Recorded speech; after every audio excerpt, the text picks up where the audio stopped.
Hello and welcome to Arete Homes of Santa Fe Construction and Real Estate Tips Show.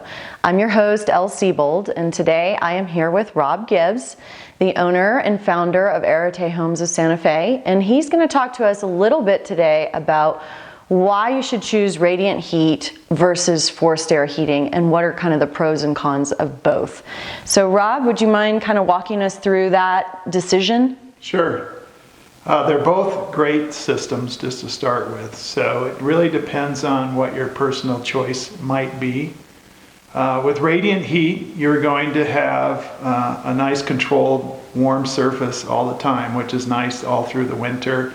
It's clean, there's no noise to it, it works extremely well. It's zoned in multiple places so you can have it cooler in the bedrooms, warmer in your living area.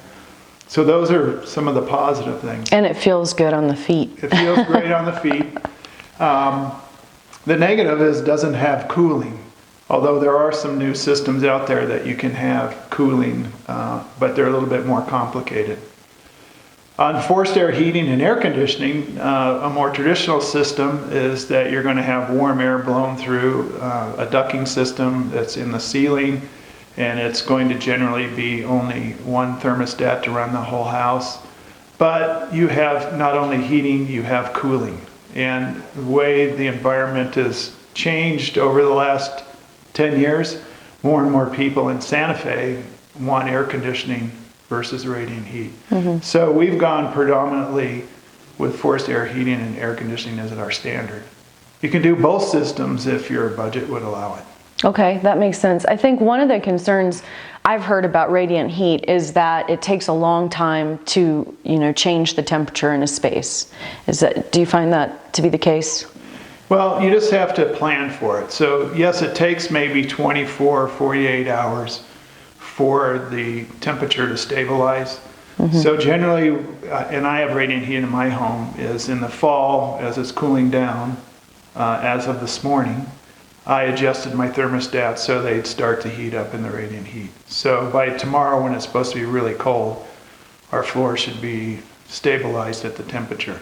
So you just have to plan a little bit ahead, and then once it's set, you don't touch it again. You just leave it set for the whole season. That's one of the nice things about radiant heat.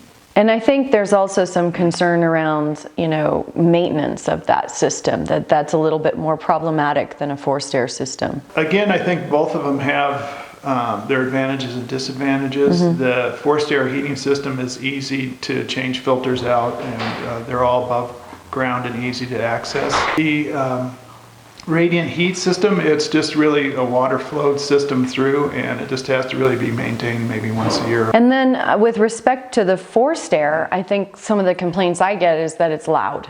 Do you think that newer systems nowadays, you still hear all the wind blowing, and when you turn your air on, it's loud? You're going to hear them, but they're much quieter today based on the new energy efficiency and the design of the system, so they're quieter. And it also depends on how you've engineered it and laid it out. If you're doing it correctly, that it shouldn't be very noisy. Well, I think that covers some of the pros and cons. If anybody has any questions, feedback, please feel free to reach out to us. Our number and email are listed, and you can always leave comments below. So thank you for joining us today.